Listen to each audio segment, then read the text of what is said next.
আজকে বাইরে খুবই বৃষ্টি হচ্ছে। বৃষ্টির দিনে মানে একটা কমন জিনিসই মনে পড়ে, রান্না খিচুড়ি, পাতলা খিচুড়ি। এটা সকাল থেকেই বৃষ্টি হচ্ছে, এই জন্য পাতলা খিচুড়িটা রান্না করলাম। মনে করলাম যে আপনাদের সাথেও শেয়ার করি খিচুড়িটা। মানে একটা অনেক টিপস অ্যান্ড ট্রিক্স সহ আপনাদের মানে রেসিপিটা দেখাবো। এটার মধ্যে বিশেষ একটা উপাদান আমি দেই, সেটা মানে দিলে খুবই সুস্বাদু হয় খিচুড়িটা। সেই জিনিসটাই আজকে আমি আপনাদের সামনে পরিবেশন করব। চলুন তাহলে কথা না বাড়িয়ে রেসিপিটা শুরু করা যাক। পাতলা খিচুড়িটা রান্না করার জন্য এখানে আমি যা যা লাগবে নিয়ে নিয়েছি।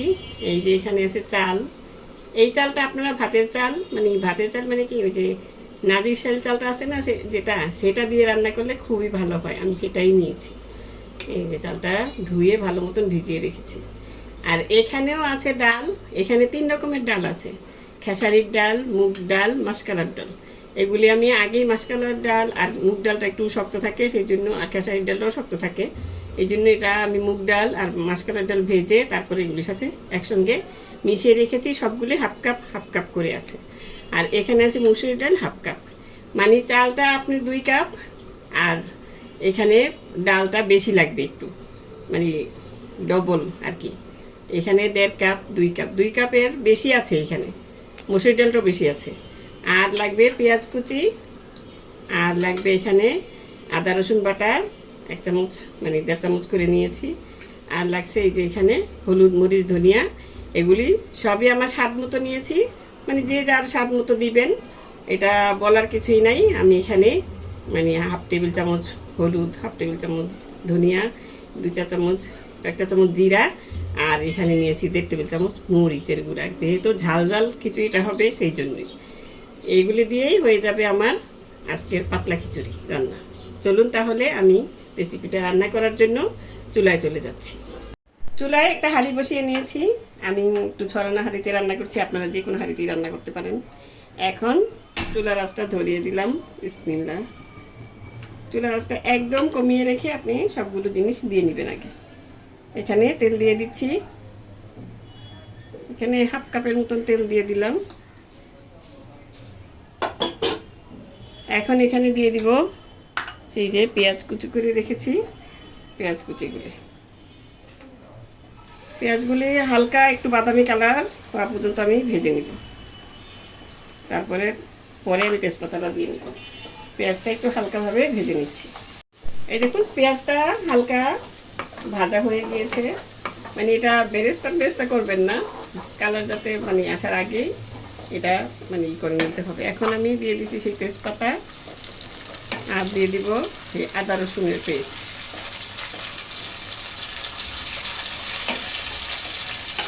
চুলাটা একটু হালকা আস্তে করে দিবেন, যাতে করে এই যে জোরে দিলে কিন্তু খুব জোরে ছিটে আসে, যাতে ছিটাটা না আসে সেই জন্যই চুলার আঁচটা কমিয়ে দিবেন। পেঁয়াজ মানে আদা রসুনটা আমি একটু 2 মিনিটের মতন ভেজে নিব, যাতে গন্ধটা না থাকে, মানে কাঁচা গন্ধটা যাতে না থাকে। এই কাঁচা গন্ধটা থাকলেই কিন্তু আপনার মানে যে কোনো রান্নাই আপনার মানে গন্ধটার জন্য স্বাদটা নষ্ট হয়ে যাবে। এই দেখুন ভেজে নিচ্ছি।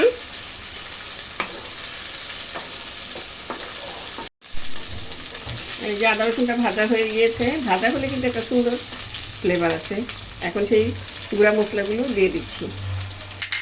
গুঁড়া মশলাটা দিয়ে একটু নাড়াচাড়া দিয়ে সাথে সাথে একটু আপনার পানি দিয়ে দিতে হবে, নাহলে কিন্তু মশলাটা পুড়ে আপনার খাবারের স্বাদটা পুরোই নষ্ট হয়ে যাবে।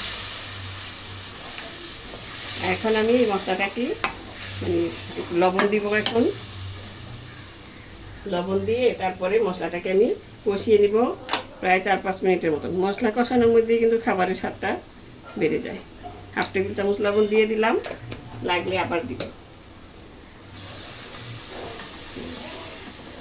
এখন এই মশলাটাকে আমি ভালো মতন কষিয়ে নিব 4-5 মিনিট। এই যে দেখুন প্রায় 4-5 মিনিট কষানো হয়ে গিয়েছে, মশলা থেকে তেলটা সেপারেট হয়ে গিয়েছে। এখন আমি এখানে দিয়ে দিচ্ছি সেই চাল ঢাল ভিজিয়ে রাখা, সব ছাঁকনিতে ছেঁকে নিয়েছি। এখন আমি এটা মানে ভালো মতন কষিয়ে নিব চালটার সাথে। এই চালটার সাথেও ভালো মতন কষিয়ে নিতে হবে। ভালো মতন প্রায় 4-5 মিনিট এই চালটা আমি কষিয়ে নিচ্ছি। এই দেখুন আমি প্রায় 5 মিনিটের মতন এটা ভেজে নিয়েছি। এই যে চালটা একদম মশলার সাথে ভালো মতন মিশে গিয়েছে। এখন এখানে পানি দিয়ে দিচ্ছি। পর্যাপ্ত পরিমাণ পানি দিবেন। এটা কিন্তু মানে কেউ বলতে পারবেন না, আপনি পাতলা খেলে পাতলা দিবেন, মানে একটু ঘন খেলে ঘন দিবেন। আমি কিন্তু ঘনই খাই, কিন্তু চালটা ফুটতে হবে, সেই জন্যই পানিটা আরও দিয়ে দিব আমি।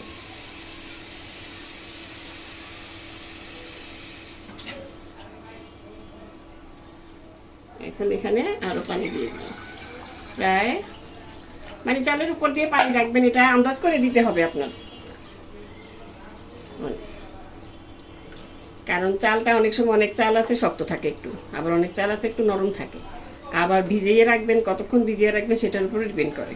সেই জন্যই বললাম এই সেটা আপনার আন্দাজ মতন দিয়ে নেবেন। এখন যদি আমি বলি 2 কাপ, হয়তো আপনার 2 কাপে হবে না, সেই জন্যই।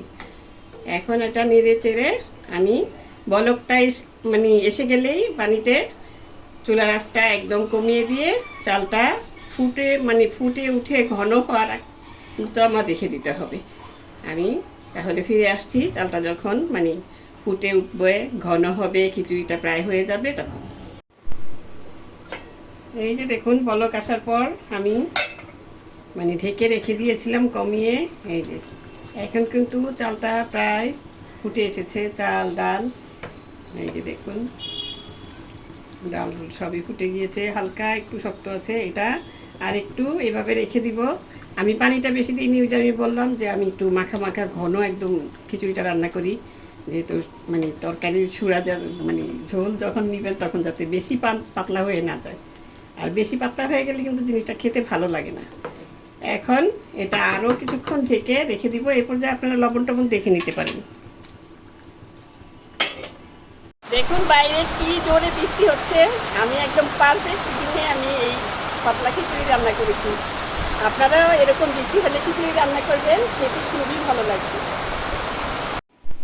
দেখুন আমার খিচুড়ি কিন্তু প্রায় মানে হয়ে গিয়েছে। এখন আমি এখানে একটা মানে খুব টপ সিক্রেট মানে উপাদান ইউজ করব, সেটা হচ্ছে এই ডিম। এই ডিমটা দিয়ে রান্না করলে আপনি খেয়ে মানে অবাক হয়ে যাবেন।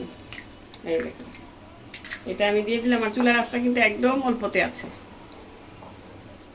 এখন এটা দিয়ে নেড়ে চেড়ে ভালো মতন মিশিয়ে নিতে হবে।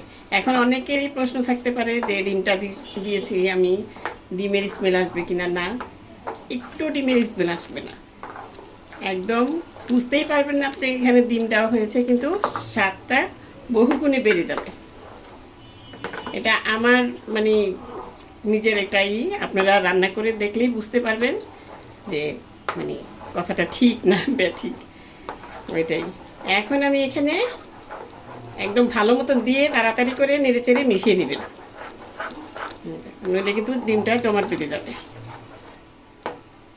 এটাতে আপনার খিচুড়িটা একদম সুন্দর একটু মাখা মাখা হবে, আর খেতেও খুবই সুস্বাদু লাগবে। এখন আমি এখানে দিয়ে দিব আমি যে গরুর মাংস রান্না করে রেখেছি সেখান থেকে একটু ঝোল।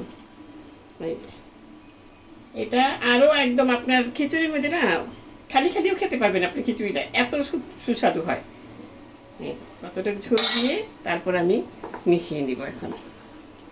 আর আমি মাঝখান দিয়ে অফ ক্যামেরায় কিছু কাঁচামরিচ দিয়ে দিয়েছিলাম, এটা সবাই হয়তো জানেন যে গরুর খিচুড়িতে কাঁচামরিচটা দেওয়া হয়। ভালো মতো নেড়ে চেড়ে মিশিয়ে নিতে হবে। আর এখন দিয়ে দিব এখানে কিছু ধনেপাতা। এটা অপশনাল, আপনারা দিতেও পারেন নাও দিতে পারেন, কেউ বেশি দেয় কেউ কম দেয়, আমি অল্প ছিল সেটাই দিয়ে দিচ্ছি।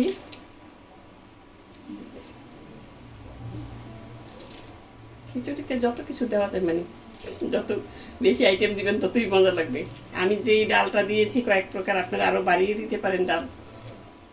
আর একটা হচ্ছে যেটা মাসকলার ডালটা, সেটা একটু বাড়িয়ে দিবেন, সেটা বাড়িয়ে দিলেই কিন্তু আপনার খিচুড়ির এই যে একদম একটা ঘন একটা যে হয় সেটার থেকেই হয় বেশি। এই যে এখন এটা নেড়ে চেড়ে নামিয়ে নিব। নামানোর আগে আমি এখানে একটু ঘি ব্যবহার করব।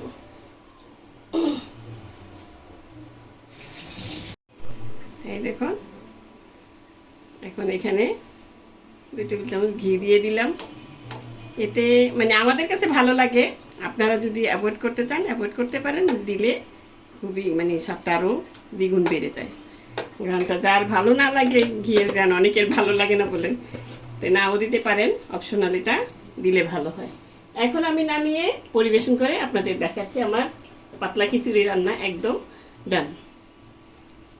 এই তো আমি সার্ভ করে নিয়েছি এই গরুর মাংসটা, এই ঝাল ঝাল গরুর মাংস, এটা কিন্তু অলরেডি আমার চ্যানেলে আছে, আপনারা দেখে নিতে পারেন। আর এই যে খিচুড়ি, দেখুন কত মাখো মাখো হয়েছে। এখন ঝোলের সাথে যখন মিশিয়ে খাবেন তখন আর বেশি পাতলা হবে না। এই মানে খিচুড়িটা রান্না করে খেয়ে দেখবেন, আশা করি আপনাদের ভালো লাগবে। তো দর্শক, আজ এ পর্যন্তই। রেসিপিটি ভালো লাগলে প্লিজ আমার চ্যানেলটি সাবস্ক্রাইব করে নিয়মিত চ্যানেলটির পাশে থাকবেন। সুস্থ থাকবেন, ভালো থাকবেন, ঘরে তৈরি এই বৃষ্টির দিনে খিচুড়ি রান্না করে খাবেন আর আমার জন্য দোয়া করবেন। আল্লাহ হাফেজ।